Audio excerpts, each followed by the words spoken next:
Akala nilang nasira nila si Pangulong Bongbong Marcos, pero ang hindi nila alam, sila ang nasira.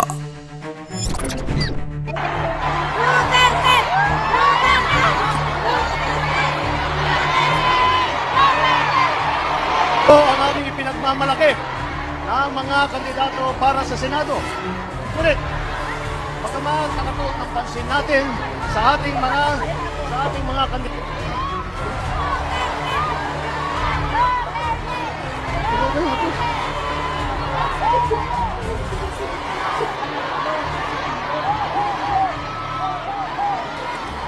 Parang mahirap makapaniwala na nandito na naman tayo sa kampanya.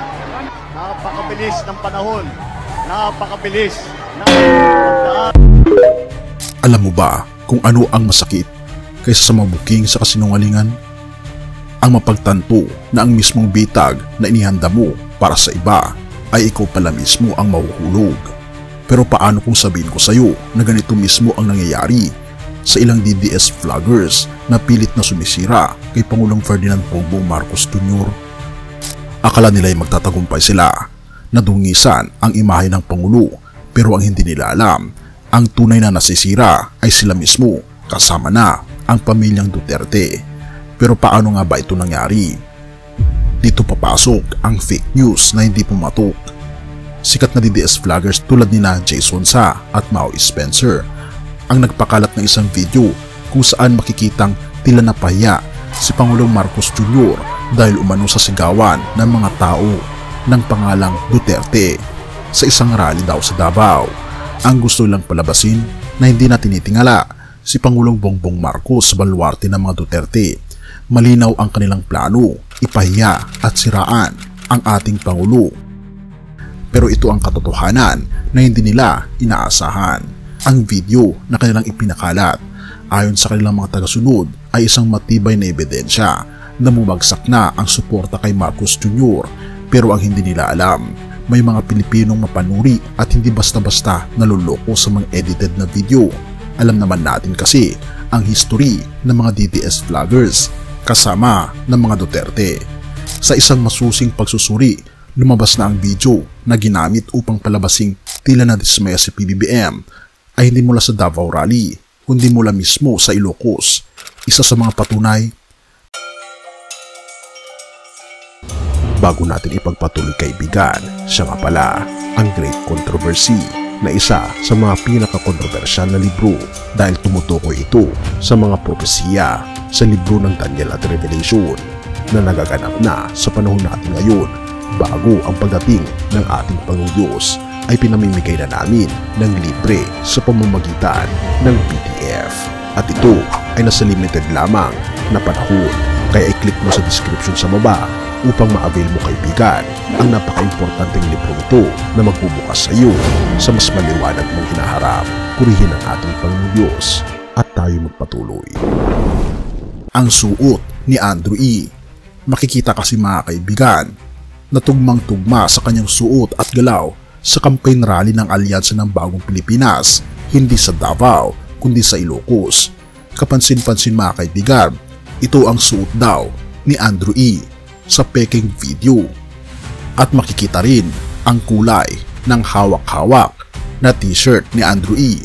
ay hindi ito tumutugma sa mismong campaign rally sa Davao. Pero kung ating itong ihahambing sa campaign rally sa Ilocos, ay talaga namang pati galaw, kulay ng damit, kulay ng jeans at ang hawak-hawak na t-shirt ni Andrew E. ay tugmang-tugma. Kaya nga naman, hindi sa Davao ito nangyari, kundi sa Ilocos mismo. Pero may mas matindi pa, may isa pang pinalalabas na eksena na kaysa tumigil daw sa pananalita si Pangulong Marcos Jr. dahil napahiya sa sigaw ng Duterte. Pansinin natin ang original na video sa fake news. Mga kandidato para sa Senado. Ngunit, bagaman nakatuon ang pansin natin sa ating mga kandidato.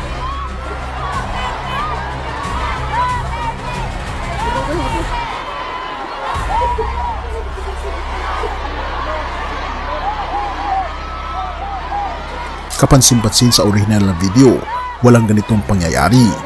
Walang sumisigaw ng Duterte, Halika, panoorin natin ito.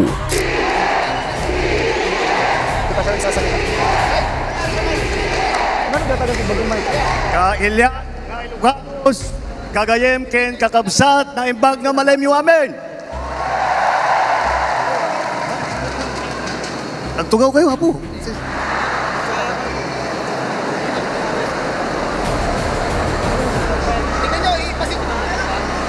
At higit sa lahat, bakit naman sisigaw ng Duterte ang mga taga-Ilocos? Bakit din ginamit ni PBBM ang salitang agtugaw kayo?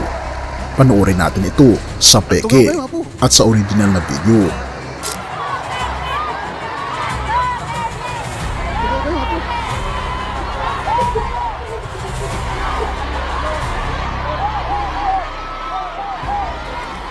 Parang mahirap makapaniwala na nandito na naman tayo sa kampanya. Napakabilis ng panahon. Kagayem ken kakabsat na imbag nga malemyo amen. Nagtugaw kayo, Apo.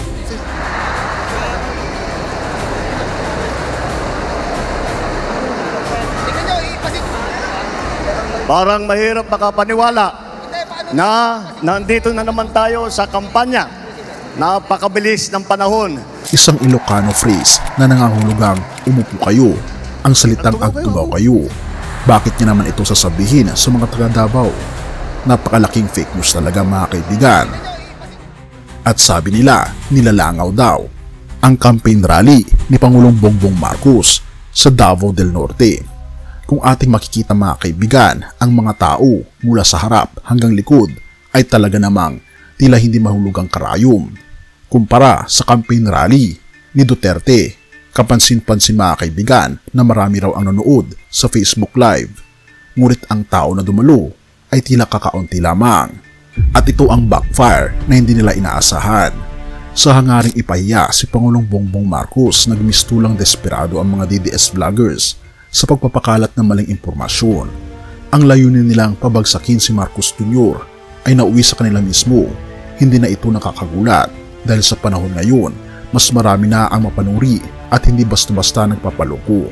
Samantalang ang sinisiraan nilang Pangulo ay patuloy ang serbisyo sa kanila.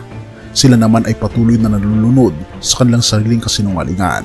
Hindi lang mga DDS vloggers ang nabulilyaso, kundi pati na rin ang pamilyang Duterte na pilit nilang ipinagtatanggol. Ang tanong, ito na kaya ang simula ng kanilang pagbagsak? Kung akala nilang nasiraan nila ang ating Pangulo, mukhang hindi nila napansin, sila pala ang tuluyang nasira. Have mercy, O God. 1:8 verse 32. At inyong makikilala ang katotohanan, at ang katotohanan ang magpapalaya sa inyo. Sa panahon ngayon, laganap ang kasinungalingan at panlilinlang. Marami ang gumagamit ng fake news upang pabagsakin ang iba, ngunit sa huli, ang katotohanan pa rin ang mananaig. Ganito rin ang nangyari sa ating Panginoon Jesus. Maraming nagsikap na siraan siya gamit ang kasinungalingan, ngunit hindi kailanman nagtagumpay ang mga ito. Ang ating Panginoong Jesus mismo ang nagsabi, "Ako ang daan, ang katotohanan at ang buhay." Sa 1:14 verse 6, ang tunay na liwanag ay hindi kailanman kayang pagtakpan ng dilim, at ang katotohanan ay hindi matatalo ng panlilinlang. Sa harap ng mga pekeng balita at panluloko, paano natin dapat ipamuhay ang ating pananampalataya sa ating Panginoong Kristo? Dapat tayo maging matatag sa paghanap at pagtataguyod ng katotohanan, kaibigan. Hindi natin kailangang gumamit ng kasinungalingan upang ipagtanggol ang ating paniniwala, sapagkat ang ating Panginoong Kristo mismo ang ating tagapagtanggol. Purihin ang ating Panginoong Diyos at tayo manalangin. Ama naming Diyos na makapangyarihan sa lahat, Ikaw ang katotohanan na nagbibigay ng buhay.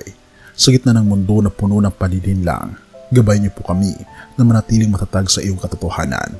Huwag niyo po kaming hayaang malinlang ng mga kasinungalingan, kundi bigyan niyo po kami ng karunungan upang makita po namin ang iyong liwanag. Pinupuri po namin kayo at pinapasalamatan o aming Panginoon Diyos. At salamat sa pagdinig ng aming mga panalangin. At patnubayan po kami at patawarin po kami sa lahat ng aming pagkukulang at pagkakasala, sa pagkatatamis sa mutiling sa matamis na pangalan ng aming Panginoon Jesus. Amen. Kaibigan, ang pagsunod sa ating Panginoon Kristo ay nangangahulugan ng paninindigan sa katotohanan kahit hindi ito popular. Purihin ang ating Panginoon Diyos at salamat kaibigan sa iyong panonood.